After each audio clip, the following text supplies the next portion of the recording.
Apparently, I've completely forgot how to film a reading vlog. Isn't that wild? Isn't that wild? But yeah, the reading slump is over. Hey girly pop, you didn't see a reading vlog for the rest of last month because I was in a slump for the rest of that month. I didn't want to read a single thing. I read 5 books, DNF'd 5 books. So, we were slumping hard. I slumped so hard that I pushed myself into Ginny and Georgia and watched all 2 seasons. And now I'm waiting for season 3. So, it's not a bad show, just like 20% of the writing is bad. Like 20% of the writing, it's just like, why would you do that? I'm convinced that there is one man in that writing room in Ginny and Georgia that's just there to piss me off. The scene where her and Hunter are arguing, it's him. It's just like little things. The scene where Hunter comes in tap dancing to Happy Birthday. It's just one man. It's one man in that whole room. It's like I'm convinced that man puts a sticky note up on the storyboard wall and just like doesn't tell anybody, and they're just like, who put that? I guess we're writing it. But yeah, we're gonna get out of that slump now. The TBR jar, I don't think it's working for me at this point. Like right now it's backfiring. So we're gonna abandon the TBR jar and we're just gonna go on a whim because I am a mood reader at the end of the day. I lack discipline. What can I say? So we're just gonna go on a whim. I've made a pile. We're gonna pick from it, read from it. But I may have already started the reading vlog before filming this. So here's that. On my TBR for a while has been these books by Jade Hernandez. Jade Hernandez has these biker romance books, like this Mexican motorcycle club romance books that I've been wanting to read for the longest time, but they weren't available on Kindle Unlimited yet, and I don't really like owning physical book covers with half-naked men on them, so I persisted, and I found a link finally. It's been a minute. She has a link, so I added them to my Kindle. And I already read the first book, which is like a prelude to the series called Ink. Are these books also classified as dark romance? I think so. Within this motorcycle club, everybody's got nicknames, and Ink runs a tattoo shop that they launder money out of. And we meet our main character. She's very deadly. Like don't mess with her. Shiomara, she be messing people up. Don't mess with Shio, okay? Don't mess with her. Don't mess with her. She gets a job at the tattoo parlor, and then there's a lot of tension between her and Ink, and they get together. And throughout the book, there's always like a group of white people just wanting to mess with this motorcycle club. And she like beats them with a bat and kills them, and Ink finds that very attractive. So I read that one, and then now I'm reading Miguel, where we have our male main character Miguel, which is like the VP of this motorcycle club, and our female main character Lorena, which is his son's kindergarten teacher, and his son is deaf. We also have Lorena has a roommate who's deaf, who looks like she's gonna be getting her own book. Ayo, it's one of the other members of this motorcycle club. Ayo. So the book has a lot of like deaf representation in it, and so far I'm really liking it. They have a cute little family dynamic, and with these books I get the same feeling that I get when I was reading Asian Monique's mafia romance books, except like the men in this one are very much more like, what's the word, machismo?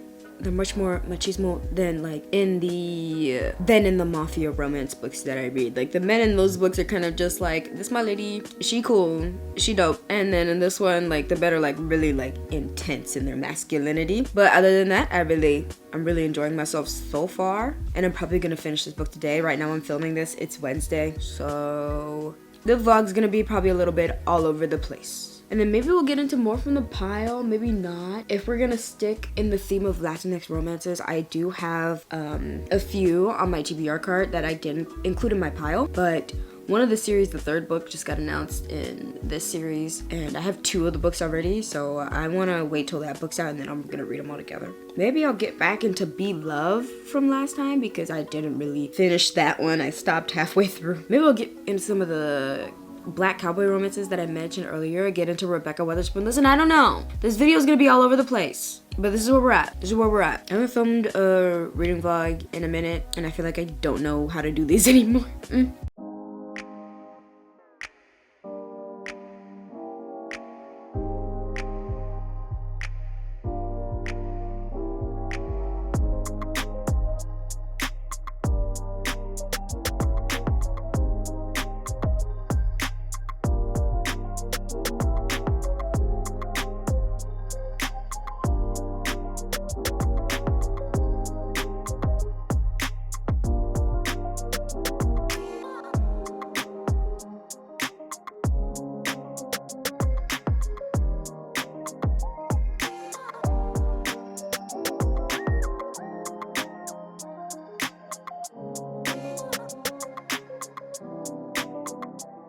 Okay, so I finished the biker romance books. Great. Love them. Love Jade Hernandez's writing. I could get into this book right now, but I'm not in the mood. Not really in the mood. We're gonna switch. We're gonna switch authors. I'm not picking from anything from my TBR drive because I completely forgot that I got this book. This is The Ordeal of Being Known by Malia Rose. It is recognized as a Palestinian romance. One of the characters is Palestinian. I know that it's like kind of a sports romance. I think there's also a mute main character in there as well. I'll put up all like the contents right here. But I completely forgot this is on my shelf, and I think I could definitely get through this fairly quick. And it's been sitting on my TBR cart, so let's dwindle down this TBR cart, shall we? So this is up next. But I'm gonna start it tomorrow because it's the middle of the night and I'm sleepy.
So it's a sports romance. One of the characters is Palestinian and experienced an abusive household, an abusive mother, and like left. And we have our other character who is mute and plays basketball. I think most of the male characters in this book are NBA basketball players.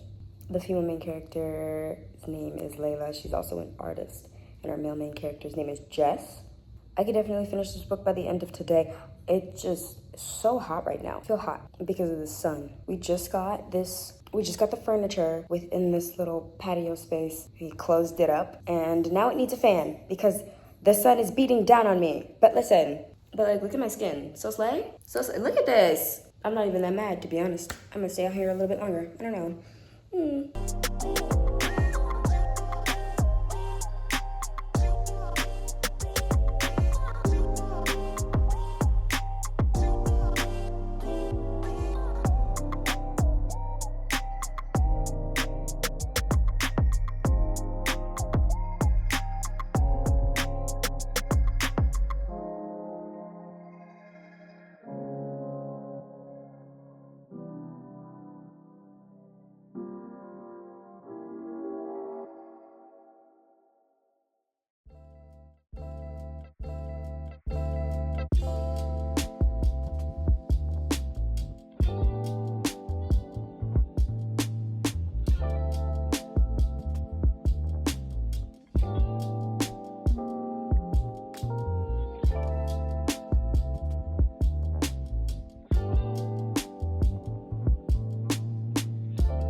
Okay, recap on what I read this week, because the week is now over. The other day, didn't read that much because family friend, he was turning the big 18, big 1-8, so went to his little birthday party. And then I finished reading up The Ordeal of Being Known the very next day. I only read 3 books this week, but at least my reading slump is over. At least it's over. At least she's gone, she's done.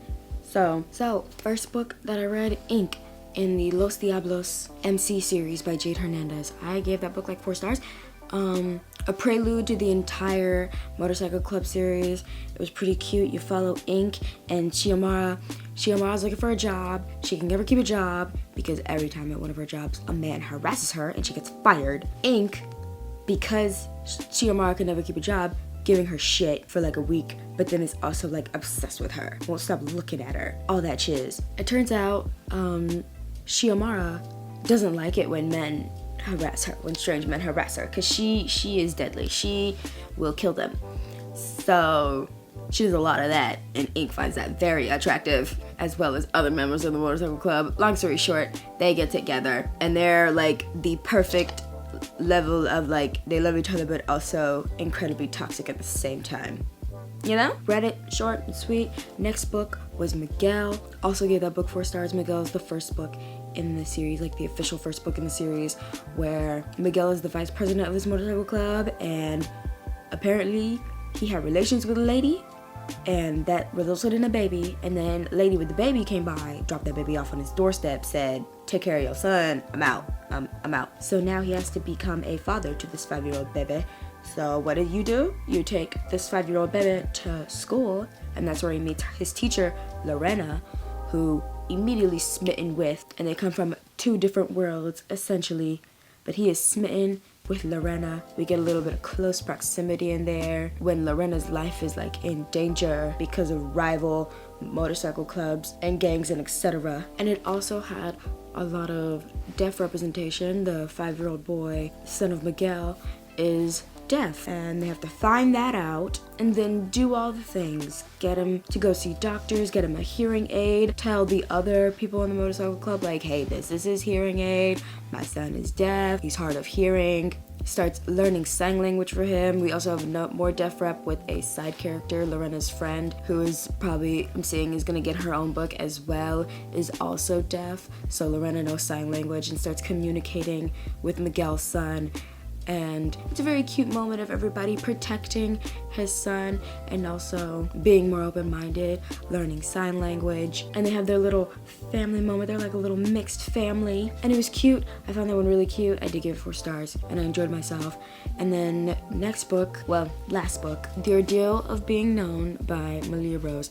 I love this book so much. And for some reason the reviews on it aren't as... Well, this is what I've heard, the reviews on it. People didn't like it that much. Y'all are haters. This book was fun. Like, it was serious, but it was also fun at the same time. Here are the triggers. So we have Jess and Layla. Layla is Palestinian. It heavily talks about her being Palestinian on her father's side. We get flashbacks to her going to visit her grandparents and going to Gaza and visiting family there. Layla's mother is highly physically abusive, emotionally abusive. You know, one of those stories where the parent gets jealous of the daughter and starts resenting the daughter, taking out aggression on the daughter. That's what a lot of Layla had to experience while growing up, and also protected her little sister from. She has 2 younger siblings. She has a younger brother and a younger sister. Younger brother didn't experience this vitriol. Younger sister possibly did. So she heavily raised her younger sister, protected her younger sister from all that energy coming from her mom, to the point where as she enters adulthood, her little sister's like, you have changed so much in this house, trying to protect me and raising me, and I don't want to see you lose yourself anymore. I want to see you live your life. I'll be fine. I promise you I will be okay. You should go out and live your life. Like, you have every right to go and live your life. You don't have to stay here for me.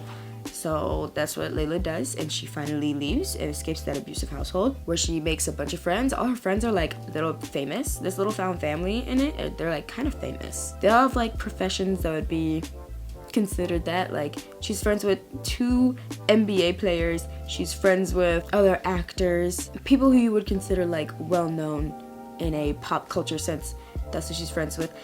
She becomes an artist as her profession, providing for herself. And her friend comes up to her and is like, oh, you should meet my friend Jess. He loves your art. He would want you to do a painting for him. She's like, all right, whatever. And then she meets Jess, Jess is an NBA player, and he's also mute because of a traumatic accident. He became mute. Jess communicates through sign language. They give very much black cat, golden retriever energy. Layla's the black cat. She hates everything. Jess the golden retriever. And after these two meet initially, one of their mutual friends gets in an accident, and due to that accident, the doctors are like, oh, he needs to be on bed rest for like 6 weeks. And both of them are like, oh, I care about you enough to like stay at your place and take care of you. Like Layla wants to be like, I'll stay with you and take care of you, and Jess is like, I'll also stay with him and take care of him. Doesn't want that, but they go back and forth and just decide, fine, we'll both stay with him and take care of him. So we get that close proximity of them being with each other in his apartment, getting to know each other. Layla's actively trying to avoid Jess. Jess is like, not on my watch, and every day just wants to get to know her more. They spend so much time together that Layla starts learning sign language so she can communicate with him. It's all very sweet. They fall into like with each other, and then the rest of the story is just Layla unpacking a lot of trauma, as well as Jess unpacking a lot of trauma, because Jess thinks he's a burden on everybody because the response to those traumas comes back up. So sorry. Yes.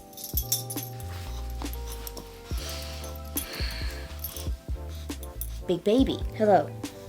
Big baby. Anyway, what was I saying? Because of the traumatic experience that Jess went through, resulting in him being mute, a lot of those triggers and anxieties come back to him, and he has a lot of episodes, and he feels like he's a burden on his friends. Meanwhile, we have Layla, who, because of the vitriol she experienced from her mother, doesn't think that she deserves, like, love, essentially, and is kind of scared of put out from it. But they work things out and unpack those things, become more vulnerable around each other, and it was just a really cute romance. There's a lot of parts in it that I found humorous. The friend group is very fun. There's also times in it where they break the fourth wall and talk directly to the audience, and it's not just Jess and Layla, it's a lot of the characters. They immediately break the fourth wall and just keep talking to you, the reader, which I found so fun. I found it charming and humorous. There's also the author's note, or the acknowledgements in the back, where the author said that they related the relationship between Layla and her mother to the relationship between her and her own mother, which a lot of those scenes were written in like such detail. Then I'm like, oh my gosh, what? So if you hate this book, I don't trust any rec you give ever. Like, I'm just kidding. I'm kidding! I'm not. But that's all that I read. It's almost like I completely forgot how to film these videos. Hopefully I get this video out by the end of the day, because I had to re-film this part. But yeah, the reading slump is over. We'll see after next week, because I'm back in my Talia Hibbert era. So yeah, I'll see you later. Bye!